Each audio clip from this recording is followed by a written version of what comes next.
Well, good morning and happy Monday to you, lovely ladies and gentlemen. Steve and Gabriella Collins coming to you from beautiful San Antonio, Texas, the second most powerful, passionate, and purposeful coach and speaker in the world. I hope you guys are fired up. We were having a little conversation this morning, Gabriella, my daughter, and I, and we chose not to title the video what we were going to, which was, is it really Monday that sucks, or could it be your life? Let's have another conversation about that another day. What language is your body speaking? This is the question I have for you today. What language is your body speaking? We never know what the language is for sure, if you can cover it, and yet for the most part, your body is speaking to us. What do I mean by that? You guys have heard, I'm sure for years, the power of body language. And let me just bring something to light for you, for those of you that work out in the world around other people, that are not isolated in a shack somewhere on a mountain. You're like around other people. A person who is depressed typically does not have to tell you, hey, I'm depressed.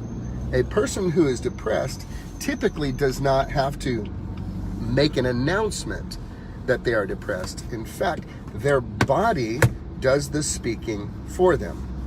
And on the flip side, a person who is feeling victorious and a person who is feeling strong and powerful does not typically have to tell you that. Their body speaks it. So you're familiar with body language. You're familiar with some of the age-old cues that you can find. Somebody who's closed off will have their arms crossed. Somebody who's not telling the truth will talk with their hand over their mouth.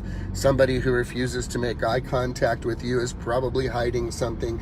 You're familiar, I'm sure, with body language. And yet, did you know you can change your feeling and your state by actually moving towards the body language that you intend and desire to ultimately feel? If you intend to feel more powerful and stronger, you actually have the ability to change the language by changing your body. Now, some people might call that fake it till you make it. There's certainly an element in that of making a stance by faith with what you intend to experience. And that is phenomenal. So you have the ability to change that. How might that happen? Every one of you that has a closet has a favorite outfit that you like to wear. You just stand a little taller when you're wearing that outfit. Slunching and slouching over. Slunching, is that a new word? Did I just create that? Slouching over, being slumped, is one way to bring yourself down. Sitting with a taller posture is another way to lift yourself up. Speaking down when you talk to people is different than looking them in the eyes and moving forward. So be conscious today. Your body is speaking something. So as Gabrielle and I were talking about a TED Talk that she listened to recently, it was talking about the fact that even people who cannot see, that were born blind, let's say they go into Special Olympics and compete, have a victory stance. Not ever having seen anybody do this before. No one has ever had to coach them that when you go through the finish line and everybody is hollering, lift your hands up in the air, lift your arms and hands in the air, woo! It's a natural response. It's a power response. You have the ability to position how you are going to show up by how you position your body. Now, you want to know something even freakier? This is mind-blowing to those of you who read your Bible.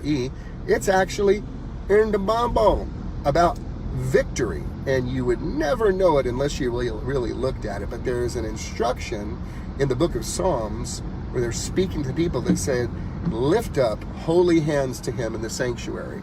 For those of you that ever seen something on TV where people have their hands in the air, maybe you think it's a little weird and funky. Do you know that's actually biblical? Lift up holy hands to him in the sanctuary in worship.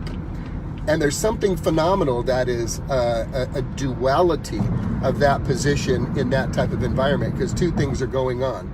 It is a position and a stance of victory. The victory is won. The battle is won. The man himself said it. It is finished. And so it's a victorious position. Also, when holy hands are lifted up, when hands are lifted up overhead, guess what it also speaks of? Surrender. Give up. Surrender.